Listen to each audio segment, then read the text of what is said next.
एक आदमी जिसने कभी चाय बेची आज दुनिया के सबसे बड़े नेताओं में गिना जाता है।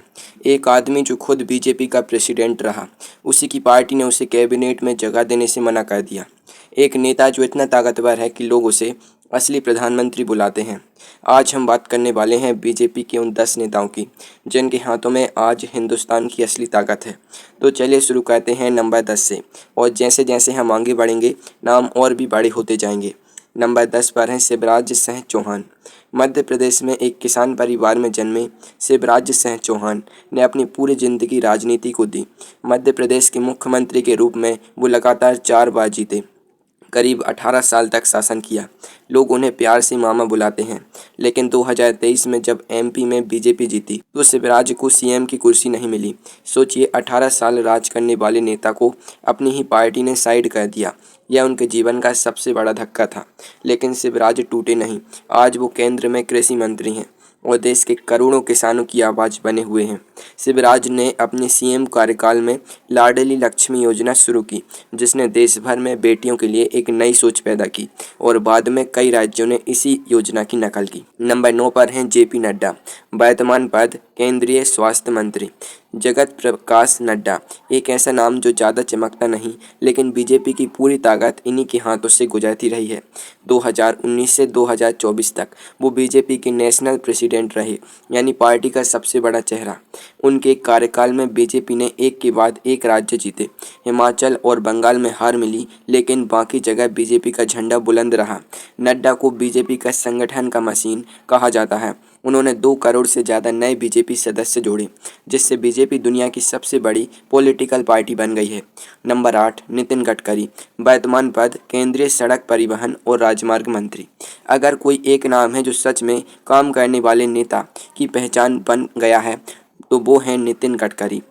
इनके नाम पर किसी को कोई विवाद नहीं, विपक्ष भी इनकी तारीफ करता है। यह भारतीय राजनीति में बहुत कम होता है। गडकरी ने भारत की सड़कों की तस्वीर बदल दी। 2014 से अब तक 40,000 किलोमीटर से ज़्यादा नए राजमार्ग बने। पुराने ज़माने में जो सड़क 10 घंटे में तय होती थी, वो अब 4 घंटे में पूरी होती है।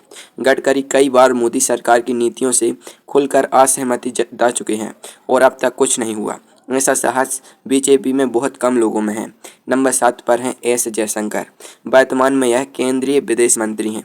सुब्रमण्यम जयशंकर एक डिप्लोमेट जो पॉलिटिशियन बन गया, और जब डिप्लोमेट पॉलिटिक्स में आता है तो बात करने का तरीका अलग होता है। जयशंकर वो शख्स हैं जो अमेरिका को भी सीधे जवाब देते हैं।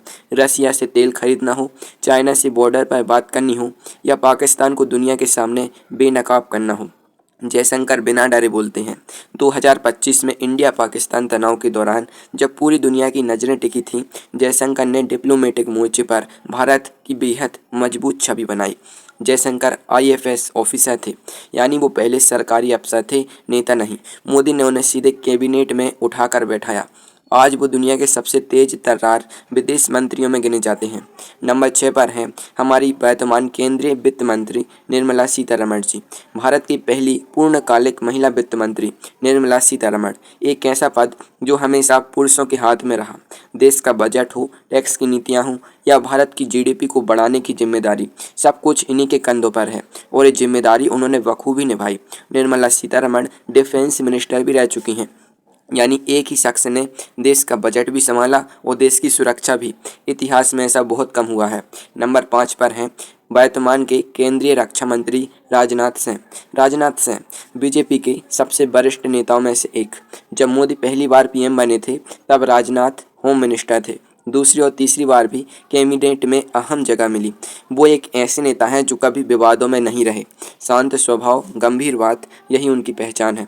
2025 में इंडिया पाकिस्तान के बीच ऑपरेशन सिंदूर के बाद राजनाथ सिंह ने संसद में जो बयान दिया, वो देश का सीना 56 इंच का महसूस करा गया। राजनाथ सिंह 2 बार बीजेपी के नेशनल प्रेसिडेंट रह चुके हैं, और इसी काबिलियत की वजह से मोदी ने 2014 में उन्हें पीएम कैंडिडेट बनाने की बजाय पार्टी प्रेसिडेंट पद पर रखा था, ताकि वो खुद पीएम बन सकें।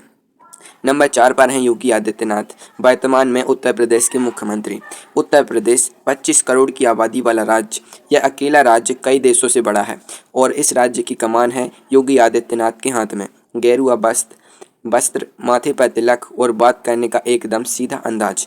योगी भारतीय राजनीति का एक ऐसा चेहरा है जो दोस्त और दुश्मन दोनों को याद रहता है। 2017 में जब वो पहली बार सीएम बने तो लोगों ने सोचा यह साधु क्या करेगा, लेकिन 2022 में जनता ने दोबारा चुना। यूपी में माफियाओं का बोलबाला था जिसे योगी ने तोड़ा। योगी आदित्यनाथ 26 साल की उम्र में लोकसभा एमपी बन गए थे और अब उनका नाम अक्सर मोदी के बाद बीजेपी का सबसे बड़ा चेहरा बताया जाता है। नंबर 3 पर हैं वर्तमान में केंद्रीय गृह मंत्री अमित शाह। बीजेपी का चाणक्य अमित शाह, जो इलेक्शन जीतने की कला को साइंस से बदल दे, वो होता है अमित शाह। आर्टिकल 370 हटाना हो, सीएए लाना हो, एनआरसी की बात हो, ये सब अमित शाह की फाइल से ही निकले। वो काम करते हैं जो दशकों से सिर्फ बातों में रहे। उन्होंने अपनी पॉलिटिकल करियर में 29 इलेक्शंस लड़े और आज तक एक भी नहीं हारे। यह रिकॉर्ड कोई नहीं तोड़ सका। 2010 में अमित शाह को सोहराबुद्दीन फेक एनकाउंटर केस में गिरफ्तार किया गया था और जेल जाना पड़ा था। 2014 के बाद वही शख्स भारत के सबसे ताकतवर होम मिनिस्टर बन गए। और नंबर 2 पर हैं वर्तमान में भारत के प्रधानमंत्री नरेंद्र मोदी। वो लड़का जो कभी गुजरात के एक छोटे से शहर में चाय बेचता था, आज वो भारत का सबसे लंबे समय तक चलने वाला ताकतवर पीएम बनने की राह पर है। 2014, 2019 और फिर 2024 लगातार तीसरी बार प्रधानमंत्री। जवाहरलाल नेहरू के बाद यह कारनामा करने वाले मोदी पहले नेता हैं। दुनिया के मंच पर भारत की आवाज़ आज पहले से कहीं ज़्यादा ऊंची है। चाहे वो G20 हो, ब्रिक्स हो या अमेरिका के साथ बात, मोदी ने भारत को एक नई पहचान दी। मोदी ने 14 साल की उम्र में घर छोड़ दिया था। वो बरसों तक आरएसएस के प्रचारक बनकर पूरे देश में घूमे, बिना परिवार के, बिना घर के। जब वो पीएम बने तब दुनिया को पहली बार पता चला कि उनकी शादी हुई थी। नंबर 1, और यह नाम आपको चौंका देगा। जी हाँ, नंबर 1 हम पहले ही बता चुके हैं, वो है नरेंद्र मोदी। लेकिन रुकिए, क्योंकि असली सवाल यह है कि बीजेपी में अगला नंबर 1 कौन होगा। क्या वो अमित शाह होंगे, क्या योगी आदित्यनाथ होंगे या कोई और नाम सामने आएगा? यह सवाल आज पूरे देश में चर्चा का विषय है। अगर यह वीडियो अच्छी लगी हो तो लाइक जरूर करें और आप बताइए कमेंट में आपके हिसाब से मोदी के बाद बीजेपी का सबसे बड़ा नेता कौन होगा, अमित शाह, योगी या कोई और।